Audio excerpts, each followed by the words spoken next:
Well, hello you lovely people, and thank you for tuning in. If you don't know me, my name's Alan.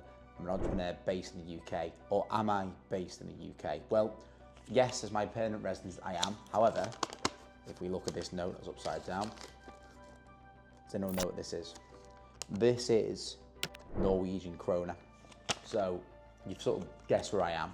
Well, actually I'm in Oslo. And by the way, don't think we're Charlie Big Potatoes. 500 kroner is around £35, 45, 50 US dollars. So I'm not being a Billy big you know what there. However, the reason I want to make this video is I think it's really important for all entrepreneurs and aspiring entrepreneurs to take breaks. So in between Christmas and New Year, you'll have a lot of new and existing entrepreneurs. Hustle, hustle, hustle. You know, you must work, you must do lots of work. And listen, if you want to do that, it's fine. I've been in that situation, not gone away, done lots of work, and I'm still doing work while I'm away now. Not so much, but a little bit. But I think it's really, really important to discuss why it's so valuable to take breaks, and not just for you and your business, but also for your family. Obviously, business can get on top, so it's really, really important to make sure that you take those vital breaks for your family and for yourself. Now, we've come to Oslo, maybe give you a bit of background why Oslo. Somewhere I've always fancied going. Obviously, as a Liverpool fan, there's a lot of Norwegians in Oslo, and at time recording this, we just beat West Ham 5-0, and I went to Andy's bar, so Andy's pub I think it's called, sorry, so if you check that out if you've never been to Oslo, Andy's bar. Brilliant, fantastic, 5-0, great result, but lots of nice Norwegians. However, a pint there is fairly expensive, so comment below if you want to know how much that cost, and maybe I'll do a mini vlog on that. Anyway, aside from that, it's really important to ascertain why you need to take breaks. So first and foremost, it gives you mental clarity. So the amount of ideas I've had for the business, running and walking is absolutely, you just get these ideas that come to you. And the amount of ideas I've had in relation to all my businesses have been fantastic. I've made notes, I've scheduled emails. So mental clarity, number one. Number two, there is such thing as burnout. Now, when I started the business, Agility Comms, this is a few years ago, say a few years ago, but that's like 7 years ago now. Time flies, you're having fun. I used to get to around the 5th of December, and because we work in the B2B space, I'd always get there and be like, I'm really tired, I'm really burnt out. And at that point in the business, I wasn't delegating well. So make sure you delegate your business, number two. But essentially what I would do, I would get to like the 15th and always go, that's my cut off, I'm done. You know, at that point I was doing all selling, all financing, finances, invoicing, you name it, I was doing everything in the business. So at that point, it was just burnout stage. I need to take a break, and sometimes I couldn't because I hadn't set my business up in a way which allowed me to grow the business, build a great team, and be able to, you know, enjoy myself as well and take that break. And you can power through, but just hear me out for a minute why you shouldn't, because if, like I've just said, going for a walk and running before, it gives you that mental clarity. Okay, so on to number three, personal growth and reflection. What has the year done for you? What have you done well? What haven't you done well? And I'll be totally honest with you, 30th of December, so tomorrow's New Year's Eve. I'm recording this quite late at night, so I've got basically a full day ahead. But New Year's Eve, I've started to make some mental goals, and that's one thing you need to do, is make sure your goals are written down, because if they're not written down, not going to happen. Again, I might do another video about that, but make sure your goals are written down.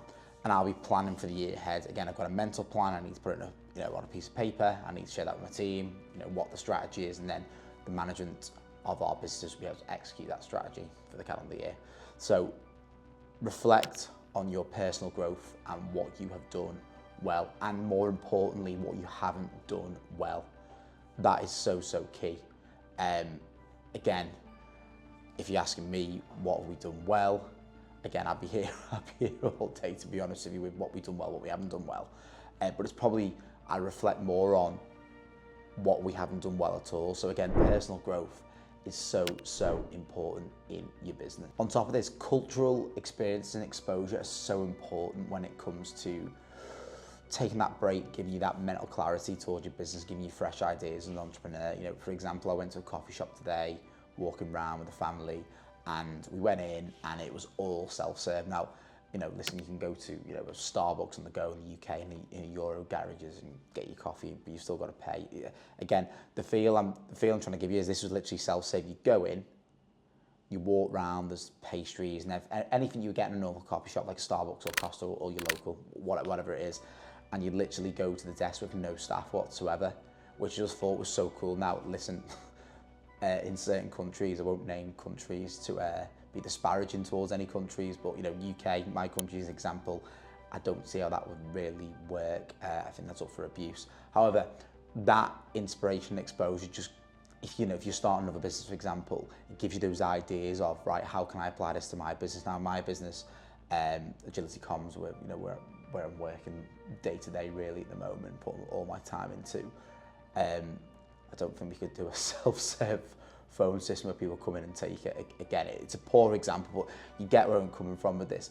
Culture, exposure to that culture can just give you that little bit of, it might give you that light bulb moment, right, okay, this is what I want to do. And again, it's well worth doing, and you get to visit all the beautiful buildings, etc., etc., especially if you come to Oslo, and I'll come on to that as well, as said. Especially if you're visiting vibrant cities, you know, like the likes of Oslo or Dubai or New York, you know, there's plenty of meetups you can go to, and sometimes they're free as well. If you go to eventbrite.com, you can find meetups of entrepreneurs. And again, I'm going to do one while I'm out here as well, just to get some different perspectives from different entrepreneurs about what they do day to day in different cultures.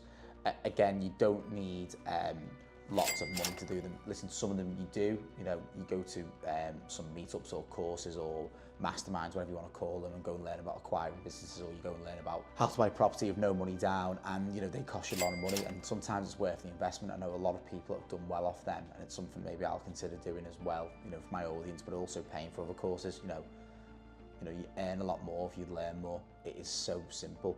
You know, you might be thinking, oh well, you know, it's going to cost you a lot of money to get to Oslo. Let me tell you, the flight was about 60 quid, albeit I flew to Oslo Torp, which is not actually in Oslo, it's in Sandefjord. I think that's the pronouncer anyway. Let me know in the comments, my Norwegian listeners, if I've done it wrong or, you know, whatever. Sandefjord, but Ryanair advertise it as Oslo Torp. You know, it's about an hour and a half, but still 49 quid, I think the flight was.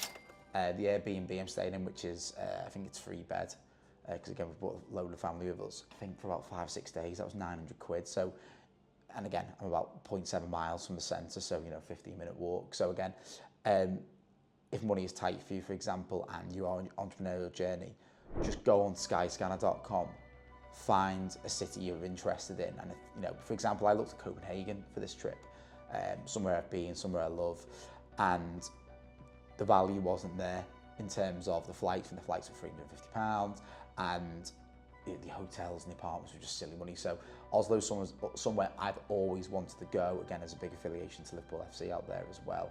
Sorry to my Man United listeners, I love you all dearly as well.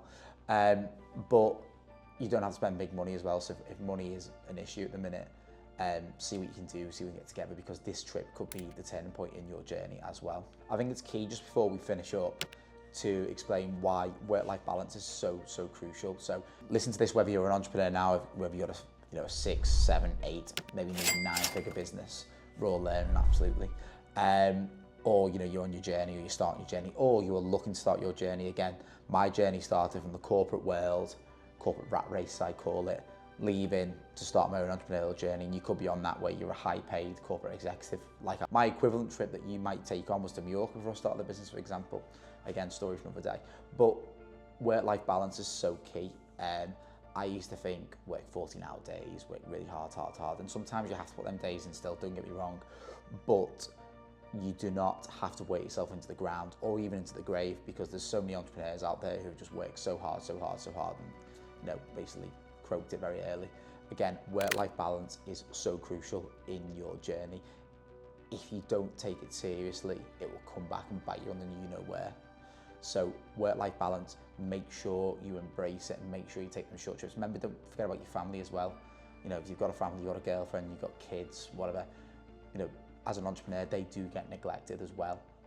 Especially at the start of your journey, you've got no choice. You've got to be selfish if you want to make it, if you want to build that business, if you want to lead that lifestyle that you deserve, because you've got to be really selfish. And you're not willing to be selfish, don't be an entrepreneur, go and work for someone, because it won't work for you. So again, work-life balance, so important. Right guys, that's enough from me now. If you've enjoyed this video, please like, share and subscribe. It'll really help me with the YouTube algorithm, something I'm trying to crack still, something I'm trying to break, and to build my subscribers for the channel. So more of you, more people like you can hear my content and gain some valuable wisdom and knowledge. Again, I'm going to enjoy the rest of Oslo now. I'm probably going to go to bed, it's quite late here, but listen, thanks for listening. Let me know in the comments below what you're going to do next, whether you're an entrepreneur, whether you're looking to be an entrepreneur, or you're just unsure in general. Are you going to take that city break? Are you going to make sure you've got the work-life balance sorted? And if you're going to go on a city break, where are you going to go? Because if it's somewhere I've not been, let me know before you go, after you go, and I might end up going to. Anyway, thanks for listening. See you all soon. Take care.